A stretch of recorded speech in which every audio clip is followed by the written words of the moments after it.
todos bienvenidos. En esta tarde, el Tribunal Superior de Justicia del Estado de México y su Escuela Judicial, a través de la Unidad Académica Texcoco, desarrollan una jornada más del Programa de Difusión de la Cultura Jurídica 2024. En este marco se presenta la conferencia titulada Tópicos relevantes de la ejecución penal. Nos honra para la disertación de este tema el maestro Juan Luis González Cantellano, titular del Juzgado de Ejecución Penal en el Distrito Judicial de Tlalnepantla y docente en el sistema penal, a quien damos una cordial bienvenida. A continuación, daremos lectura a la ficha curricular de nuestro invitado. Señalamos que es licenciado en Derecho por la Universidad Liceo Pedro de Gante, maestro en Ciencias Penales por el Centro de Capacitación e Investigación Judicial y doctorante en Derecho por el Centro Universitario Anáhuac. Cuenta con una amplia trayectoria en el Tribunal Superior de Justicia del Estado de México que alcanza 29 años de experiencia, en los cuales ha ocupado cargos desde oficinista judicial, archivista judicial, técnico judicial, notificador judicial, secretario de cuantía menor y de primera instancia y actualmente juez de control en funciones de juez de ejecución penal en el Distrito Judicial de Tlalnepantla. Cuenta con cursos diversos impartidos por la Escuela Judicial del Estado de México, por la Comisión de Derechos Humanos del Estado de México y por la Suprema Corte de Justicia de la Nación, entre otras instituciones. Además de haber sido galardonado con el PIN de Plata por desempeño sobresaliente en el año 2019 y acreedor de la medalla por desempeño destacado en el año 2020. Actualmente, adicional a sus actividades en el servicio público, es catedrático en el Centro de Capacitación e Investigación Judicial, impartiendo en la maestría en Ciencias Penales el módulo Derecho de Ejecución Penal.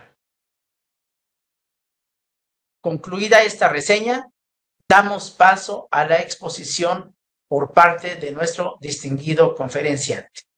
Adelante, maestro. Muchas gracias por la presentación, pero sobre todo mi agradecimiento al señor presidente del Tribunal Superior de Justicia y del Consejo de la Judicatura del Poder Judicial del Estado de México, magistrado doctor Ricardo Alfredo Solimpuente, al doctor Jaime López Reyes, director general de la Escuela Judicial del Estado de México, y por supuesto al ingeniero Tomás Venado Conde, encargado de la Unidad Académica Texcoco. Muchísimas gracias por la oportunidad y por el espacio. Buenas tardes a todos y a todas quienes nos acompañan por este medio, agradeciendo desde luego el favor de su presencia y su interés por este tema, tópicos relevantes de la ejecución penal. Bien, es necesario señalar que la palabra tópico se refiere esencialmente a conceptos o ideas empleadas con mucha frecuencia. De ahí que con el paso del tiempo he podido advertir que con mayor frecuencia en el ámbito jurídico, ya sea en la academia, en el ámbito operativo, se habla cada vez más de la ejecución penal. La intención de esta charla no es ponderar un criterio propio como una verdad absoluta, sino compartir con ustedes criterios lógicos jurídicos que, a decir verdad, han sido ponderados por mi gran amigo, a quien por cierto mando un saludo, el doctor Alfredo René Ríos Manríquez, y quien con sus teorías me hacen llegar a la convicción de que es necesario que podamos clarificar y entender la naturaleza de la ejecución penal. Bien, a raíz de las reformas constitucionales del año 2008, pero sobre todo la del 10 de julio de 2011, en materia de derechos humanos, no solo se tradujo en un cambio de redacción del artículo 18 constitucional, en el que se sustituyó el término de adaptación por el término de prevención. Se dejó de usar el término delincuente, se dejó de usar este término a razón de no estigmatizar a las personas. Se incluyó el respeto a los derechos humanos como un medio para lograr la reinserción y con ello procurar que la persona no volviera a venir. Estos cambios marcaron una transición de un modelo que se centraba en un castigo a un modelo que pone especial atención en la reintegración del sentenciado a la sociedad. Por eso el reemplazo del término de readaptación por el término de reinserción resulta crucial para entender el régimen penitenciario y la ejecución penal. Hoy, la pena tiene fines distintos y avanza hacia un modelo de superación del paradigma del derecho penal. Esta transición pretende abandonar las denominaciones estigmatizantes para la persona, como es, por ejemplo, el señalamiento de ser una persona desadaptada. Por ello, considero que resulta necesario, siguiendo los postulados del doctor René Uribe, en principio señalar que la ejecución penal no forma parte del proceso penal acusatorio adversarial. ¿Qué quiero decir con esto? Que no necesariamente tenemos que aplicar los mismos principios, reglas y criterios del proceso penal en el proceso de ejecución penal. Entonces, la pregunta, ¿cuál es entonces la naturaleza de la ejecución penal? En un principio, hay quienes afirman que la ejecución penal es la parte residual del proceso penal y con ello sostienen que hacer la sentencia una consecuencia del proceso penal, su ejecución es un residuo de dicho proceso. Por tanto, se considera que deben adoptarse las mismas reglas procedimentales que en el proceso penal. Sin embargo, a nivel personal me decanto a favor del postulado que sostiene que debemos descartar la ejecución penal exclusivamente como residual del proceso penal. Ello, considerado en primer término el contenido del artículo segundo transitorio del decreto de reforma constitucional del 18 de junio de 2008, que me voy a atrever a leer. Este artículo segundo señala: el sistema procesal penal acusatorio previsto en los artículos 16, párrafo segundo y 13, 17, párrafos tercero, cuarto y sexto, 19, 20 y 21, párrafo séptimo de la Constitución, entrará en vigor cuando lo establezca la legislación secundaria correspondiente, sin exceder el plazo de 8 años, contados a partir del día siguiente de la publicación de este decreto. Una vez que se hace este ejercicio de lectura de cada uno de los artículos que señala este segundo transitorio, podemos advertir que no se logra leer de ninguno de ellos que de manera específica el legislador se refiera a la ejecución penal. Luego, entonces, este segundo transitorio no sirve de fundamento para sostener que la ejecución penal es un residuo del proceso penal. Como segundo fundamento, y que refuerza esta idea, tenemos el contenido del artículo 211 del Código Nacional de Procedimientos Penales, el cual nos señala cuáles son las etapas del proceso penal, que, como ya es sabido de todos, se trata de las etapas de investigación, la etapa intermedia y la etapa de juicio. Pero es muy importante y de manera preponderante el último párrafo de este artículo 211. Es contundente y señala: el proceso penal dará inicio con la audiencia inicial y terminará con la sentencia final. ¿Se dan cuenta cómo el legislador excluyó del proceso penal o de ejecución penal?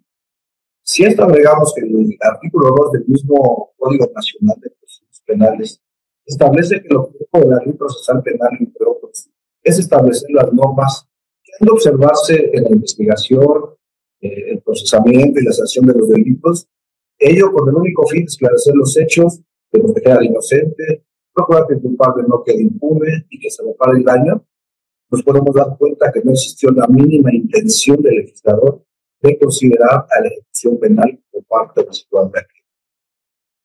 En consecuencia de ello, en lo personal, yo estoy convencido de que la ejecución penal no necesariamente tiene que ser vista bajo los mismos criterios, principios y reglas del proceso penal.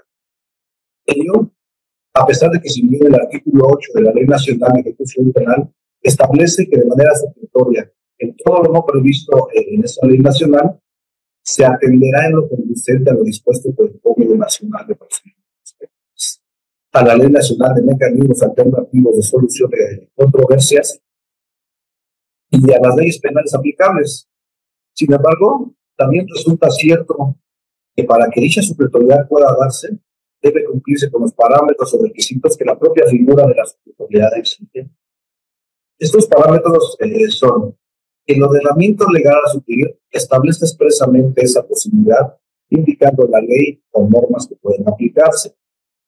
La ley a suplir no contempla la institución de las cuestiones jurídicas que pretenden aplicarse supletoriamente, o aún estableciéndolas, no las desarrollen en su caso o las regule de manera necesaria.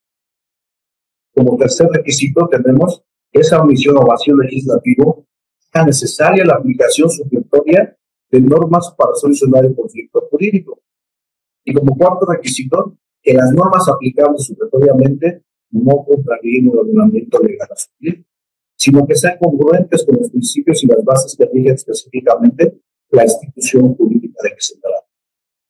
Sobre este tema específico de la supletoriedad, ya la maestra Maribel Orquista Paredes disertó una conferencia en la que de manera muy puntual y clara expuso los pormenores de la supletoriedad de la ejecución penal, conferencia que, si no me equivoco, podrán consultar en este mismo canal o en esta misma plataforma.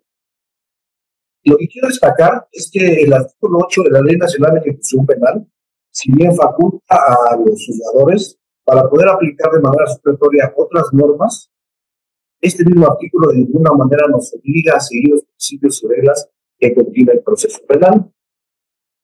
Algunas corrientes sostienen que el fundamento para considerar la ejecución penal como un residuo de aquel es el artículo primero transitorio de la Ley Nacional de Ejecución Penal.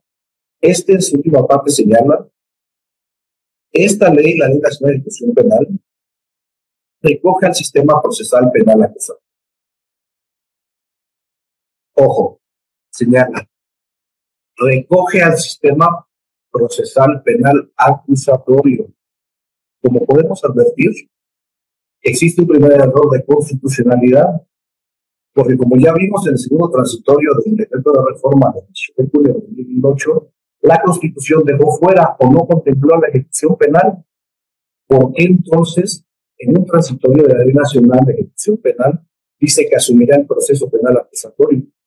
Pero otra cuestión, y esta otra cuestión tiene mayores consecuencias a nivel procesal.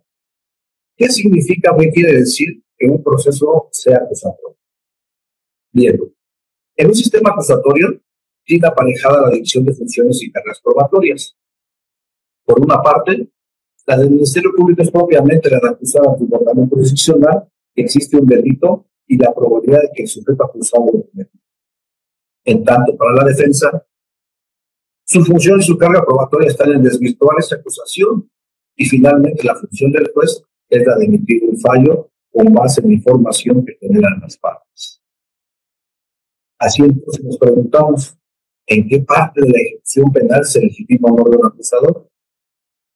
Evidentemente en la ejecución penal no hay un órgano acusador, porque la función y carga probatoria del hecho objeto de la acusación ya fue superada con la sentencia. El hecho de que la Ley Nacional de Ejecución Penal legitima al Ministerio Público de Ejecución Penal lo hace únicamente para efectos de tutela de derechos.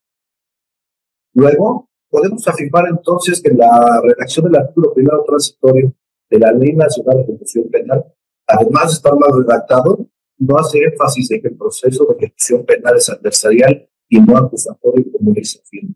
Y ojo, ello tiene repercusiones en el trabajo sobre la prueba en la ejecución penal. ¿Por qué? Pues porque el proceso penal, ahí en el proceso penal, el MP, al ser un órgano acusador, tiene la carga de la prueba, y la ejecución penal, la carga de la prueba, como regla general, la tiene el proponente. No la asume el MP, tampoco la asume la autoridad penitenciaria. Con ello, yo reafirmo que la ejecución penal no solo es un residuo del proceso penal, y que se trata de un proceso independiente y autónomo.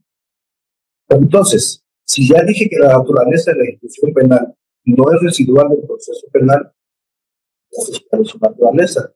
Esa sigue siendo el interrogante, ¿no?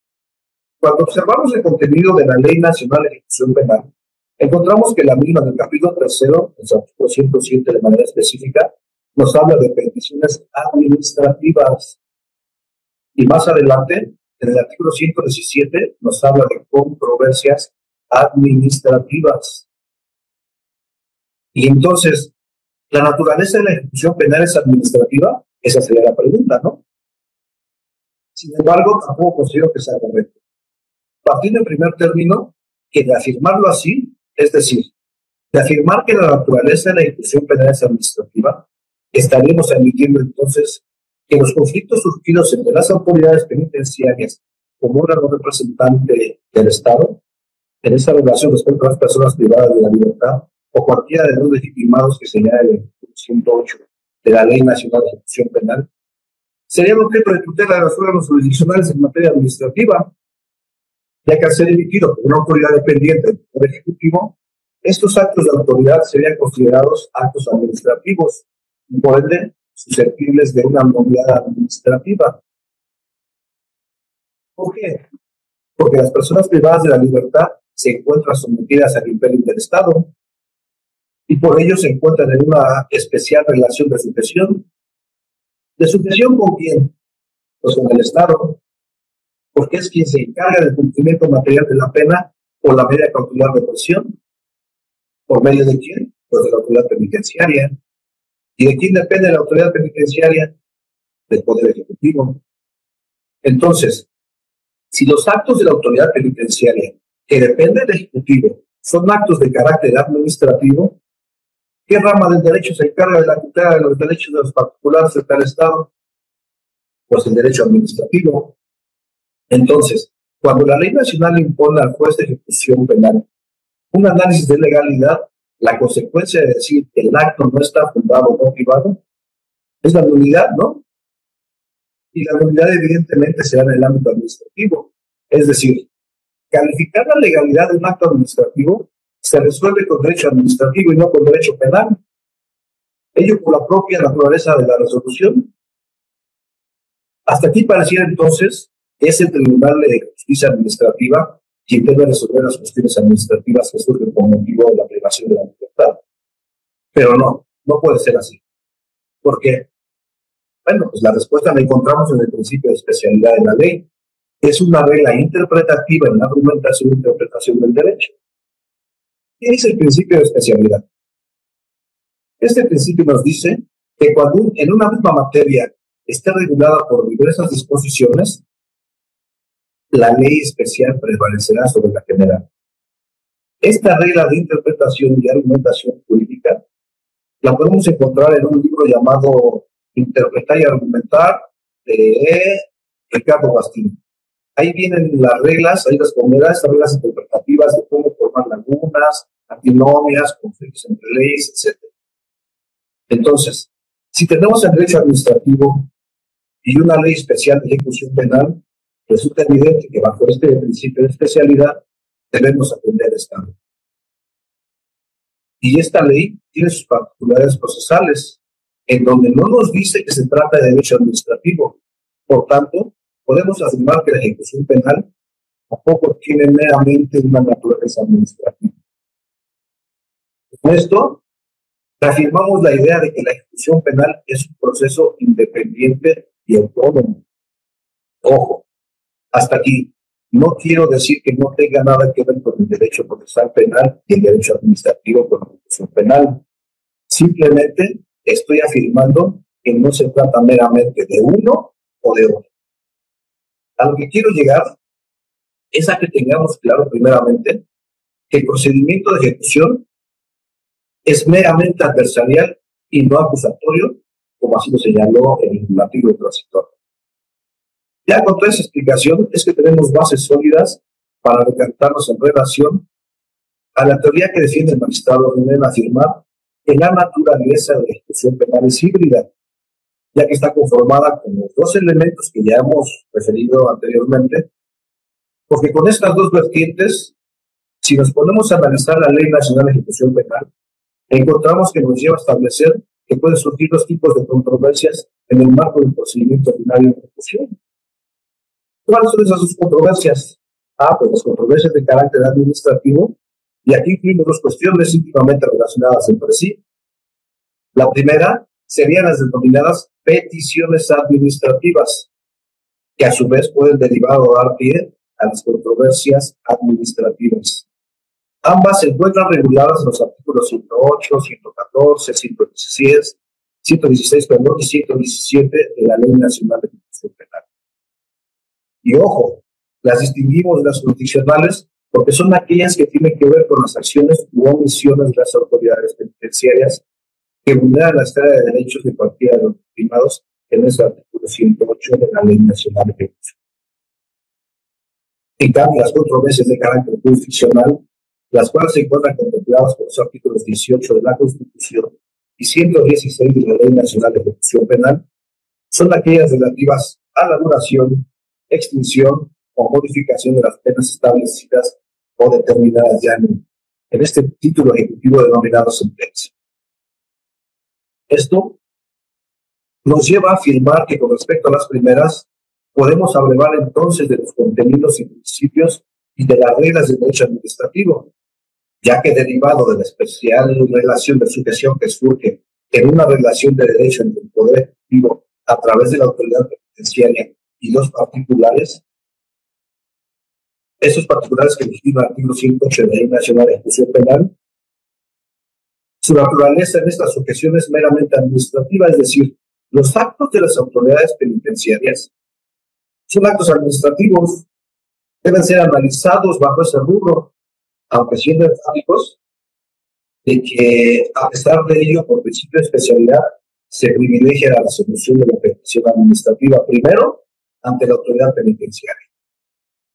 Esa petición que hacen estos sujetos la hacen ante la autoridad penitenciaria y por eso se privilegia primeramente esta resolución. Pero si esta resolución no es favorable a los intereses del promovente, entonces la resolución queda a cargo del juez de ejecución a través de la controversia administrativa que señala la Ley Nacional de Ejecución de Sentencias. Bien, por cuanto hace a las segundas, es decir, a las controversias de carácter jurisdiccional,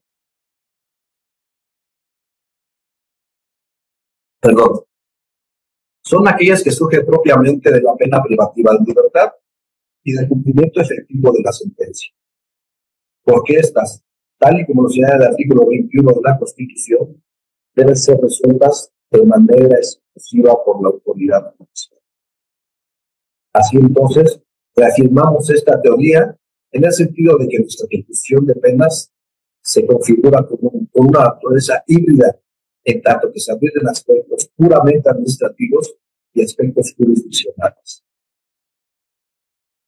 También podemos saber qué tipo de controversia queremos promover, ubicando los sujetos procesales que pueden legitimarse en cada una de ellas. Así, por ejemplo, nuestro artículo 108 de la Ley Nacional de Ejecución Penal lo señala, como el atrevimiento de ley. Se reconoce legitimidad para formular las peticiones ante las direcciones de los centros a, fracción primera, la persona privada de la libertad a nombre propio o de manera colectiva. Fracción segunda, los familiares hasta el 4º grado de parentesco por consanguinidad de la persona privada de la libertad, su cónyuge, concubino o su pareja de hecho. Fracción tercera, los visitantes. Fracción cuarta, los defensores públicos o privados. Fracción quinta, el Ministerio Público. Fracción sexta, cualquier autoridad, entidad, órgano u organismo de protección de los derechos humanos en el orden federal o de las entidades federativas que tengan dentro de su mandato la protección de las personas privadas de la libertad o de grupos o individuos que se encuentren privados de la misma.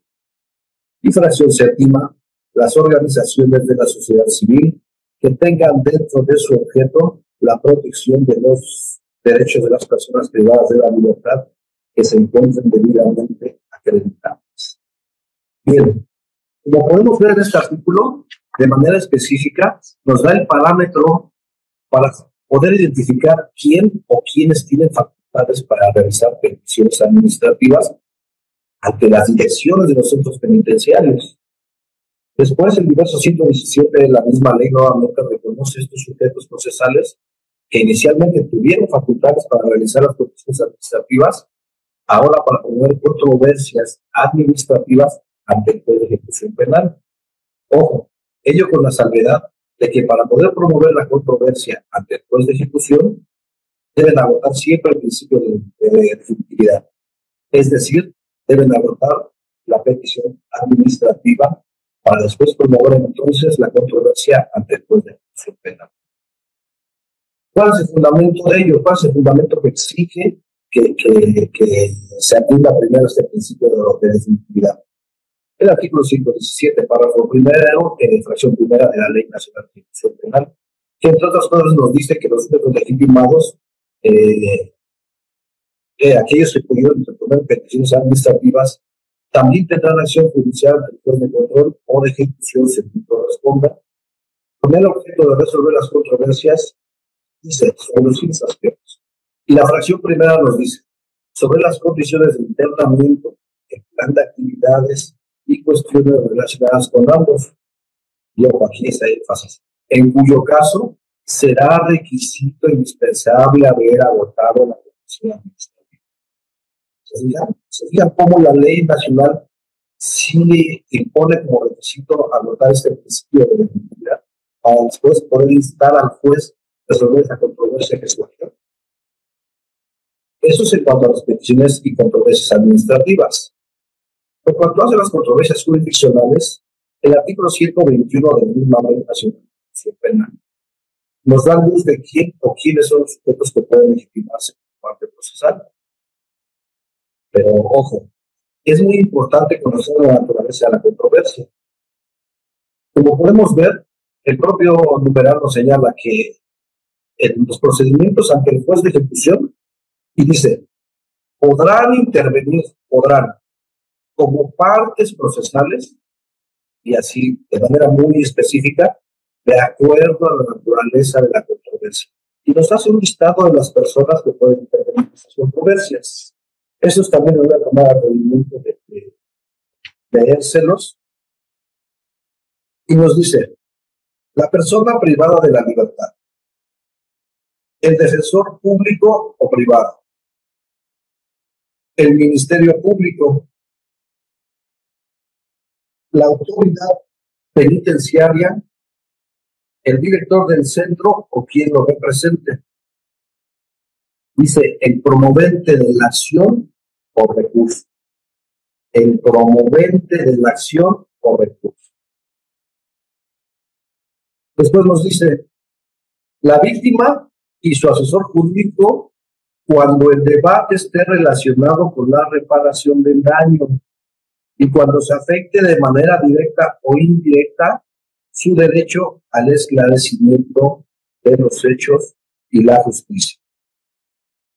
Y señala, cuando se trate de controversias sobre duración, modificación o extinción de las penas o medidas de seguridad, solo podrán intervenir las personas señaladas en las fracciones. Primera, que dijimos que era la persona privada de la libertad. Segunda, el defensor público o privado. Tercera, el Ministerio Público. Cuarta, la autoridad penitenciaria o el director del centro o quien lo represente. Y sexta, deja a un lado la quinta. Y la sexta se refería a la víctima o a su asesor jurídico. Y dice, en este último caso, es decir, refiriéndose a la víctima o a su asesor jurídico, respecto de la reparación del daño. Qué relevante resulta esta determinación de este artículo, porque nos sesga, nos da parámetros de hasta dónde debe llegar la intervención de la víctima y su asesor. Pero bueno, ¿por qué es importante ponderar la naturaleza de la controversia? Si recordamos nuestras clases de Derecho Procesal, Anelluti nos definía el litigio como un conflicto de interés calificado por la pretensión de una de las partes y la resistencia de la otra. Es decir, en una controversia administrativa, si la autoridad penitenciaria y el director del centro penitenciario son partes procesales activas, plenamente activas en esta controversia, porque son ellos quienes hacen la determinación administrativa. Ese interés que surge, ese descalificado que surge por la pretensión de quién, pues obviamente del sentenciado ante esa determinación administrativa. ¿Sobre la resistencia de quién? Pues de la autoridad penitenciaria, de la autoridad administrativa. Para no confundirnos, un ejemplo sería que la persona privada de la libertad pretende que ingrese a visita una persona ajena que no es de su familia. Esa es la pretensión, el interés calificado. Sí. ¿Cuál es la resistencia de la otra? La de la autoridad penitenciaria, que dice: no puedo permitir que entre una persona ajena para tu visita. Este es un ejemplo que nos deja clarificar ese conflicto de interés calificado de la pretensión de las partes ante la resistencia de la otra. Es así como legitimamos a estas partes de manera activa. Pero en una controversia de carácter jurisdiccional, ya vimos cuál es el catálogo de sujetos que pueden legitimarse. Y entre ellos hablamos de la víctima y dijimos de manera específica que era para los efectos de la reparación. Pero resulta que en la práctica mandamos a llamar a la víctima incluso para controversias relacionadas con beneficios preliberacionales, libertad anticipada o libertad condicional. A mí me surge hay algunos cuestionamientos sobre si en verdad la víctima es una parte activa en esta controversia, si el debate de esta controversia sobre un beneficio preliberacional no tiene nada que ver con la reparación del daño. Digo, porque si el debate fuera sobre la reparación del daño, haríamos una controversia o este famoso incidente que habla el Código Nacional para cuantificar, por ejemplo, ¿no?, una reparación del daño. Ahí sí la víctima y el sujeto del delito son unos sujetos activos, partes procesales activas. Ellos no quieren decir que no notifiquemos a la víctima de todas las determinaciones. Claro que lo notificamos, pero traerla a una audiencia de controversia por un beneficio preliberacional, tengo mis dudas sobre si en realidad es una parte procesal. Porque yo creo que ese conflicto que hay entre la pretensión del sentenciado de alcanzar un beneficio preliberacional ante la oposición de quién, pues del Ministerio Público. Ustedes se preguntarán por qué, si ya dijimos que el Ministerio Público no es un acusado. En los beneficios preliberacionales, el Ministerio Público no es un acusado. El artículo 23 de la Ley Nacional de Ejecución Penal nos habla de la figura del Ministerio Público y le señala de manera muy puntual para qué es su intervención. Le dice: a ver, Ministerio Público, tú en la ejecución penal vas a tener una intervención únicamente de tutela de derechos. Tal vez así que les voy a leer esta parte. La intervención del Ministerio Público en el procedimiento de ejecución penal versará primordialmente en el resguardo del respeto de los derechos humanos de las personas que tengan intereses en la ejecución de las sentencias y de las disposiciones legales relativas al debido cumplimiento de la sentencia. El Ministerio Público procurará, en el ámbito de su competencia, el cumplimiento de las cuestiones de orden público e interés social de los procedimientos de ejecución penal y tendrá las siguientes obligaciones y atribuciones. Y señala de manera muy puntual: pronunciarse ante la autoridad judicial respecto de la concesión, modificación o revocación de la libertad condicional y el cumplimiento de las penas o medidas de seguridad de conformidad con lo establecido en la presente ley. ¿Quién tiene que pronunciarse entonces sobre la concesión, modificación o revocación de estos beneficios? Pues el Ministerio Público. La víctima, ¿en qué momento la estamos legitimando por parte procesal activa? En la fracción segunda dice: promover ante la autoridad judicial en coadyuvancia con la autoridad penitenciaria o de la autoridad corresponsable competente la imposición de medidas necesarias para garantizar el cumplimiento de las penas y medidas de seguridad o de tratamiento que no impliquen prisión eternamente. Aquí nos habla más de aquellas medidas que no implican prisión, como el pago de la multa, la reparación del daño, algún derecho. En su fracción tercera dice: verificar la acreditación de los requisitos legales que se exigen en el otorgamiento de cualquier sustitutivo, beneficio o prerrogativa y, en su caso, apelar su admisión.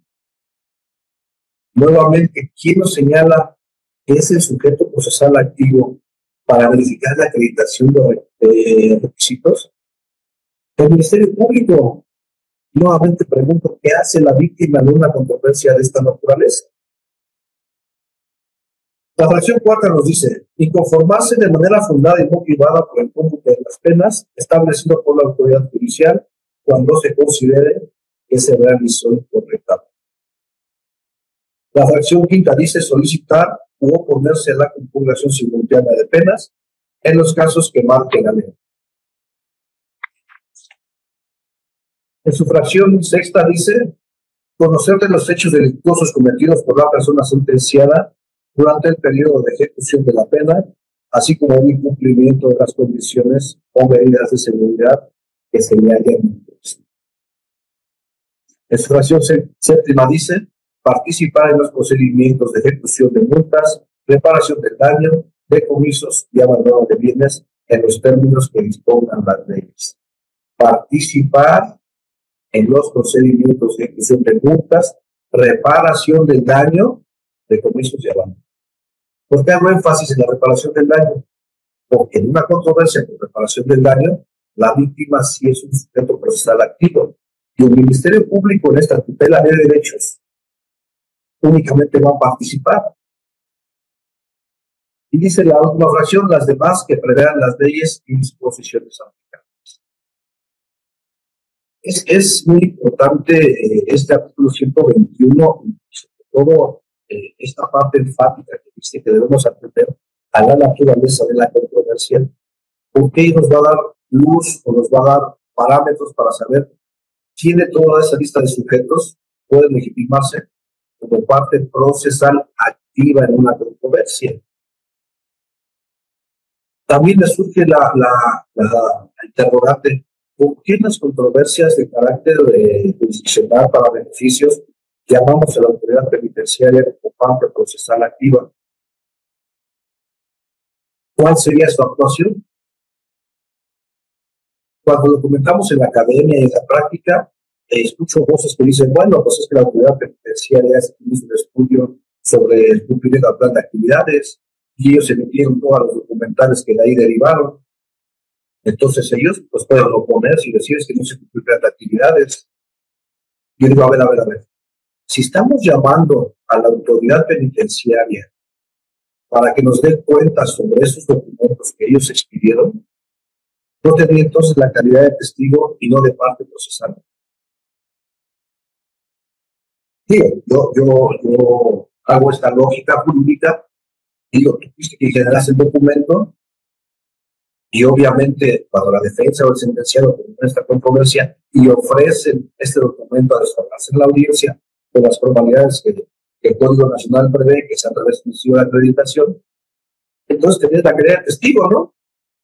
¿Por qué te manda a llamar como sujeto procesal activo de esta controversia?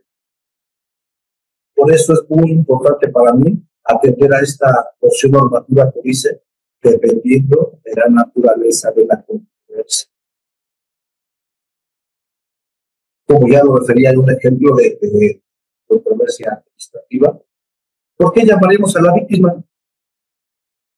Si la persona privada de la libertad se queja porque no le dan agua, ¿dónde traía a la víctima como sujeto procesal activo? Se estaría vulnerando su derecho a la reparación del daño, su acceso a la justicia, el esclarecimiento de los hechos. Fíjense que cuando yo analizo esta parte sobre que la reparación del daño no tiene mayor comentario, porque evidentemente es parte de la sentencia de la reparación del daño. Pero cuando la ley nacional nos señala que también la intervención de la víctima será por el esclarecimiento de los hechos y el acceso a la justicia, trato de buscar algún ejemplo claro de en qué momento pudiese actualizar sus supuestos de esos.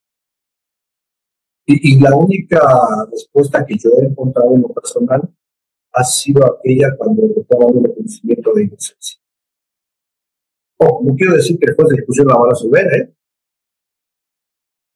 pero sí el juez de ejecución va a hacer la integración de esta solicitud y la va a remitir a Tribunal de Alzada o depende de la ley orgánica de casa de la República como lo manda.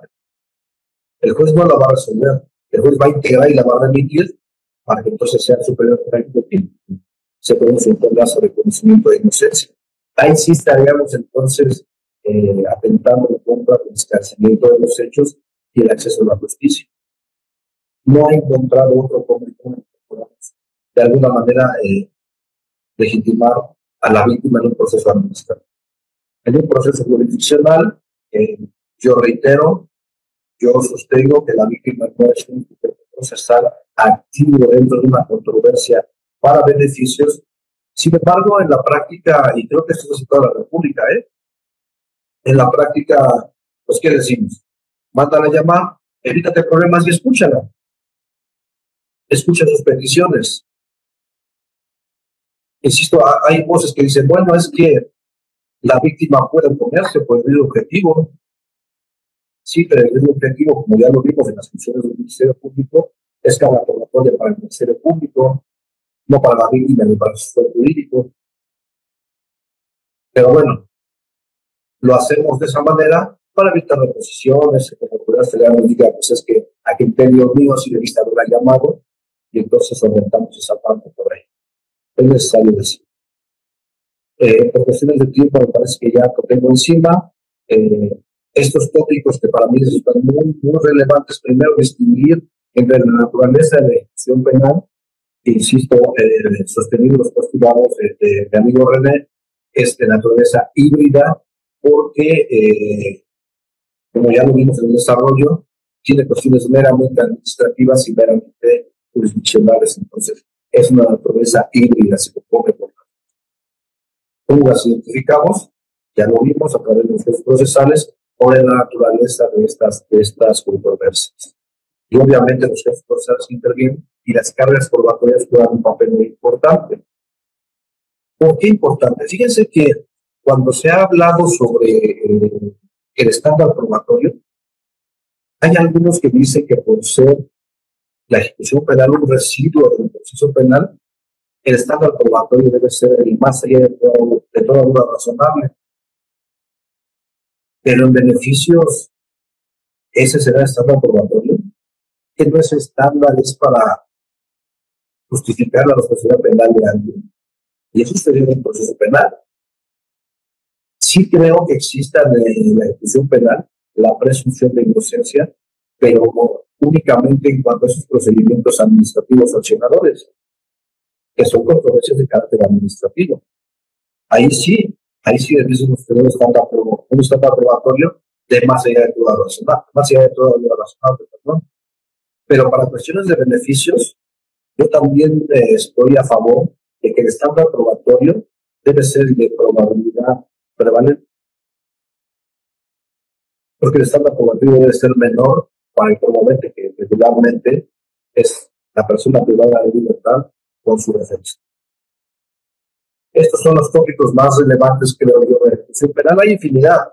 La ejecución penal es tan amplia y tan poco explorada que a mi criterio creo que es necesario que abordemos estos temas para ir sentando criterios, sobre todo para tener buenas prácticas y lograr esto que la Ley Nacional de Ejecución Penal tiene como objeto, que es la efectiva reinserción social de las personas que han sido sentenciadas a la sociedad y con ello lograr resarcir el beneficio.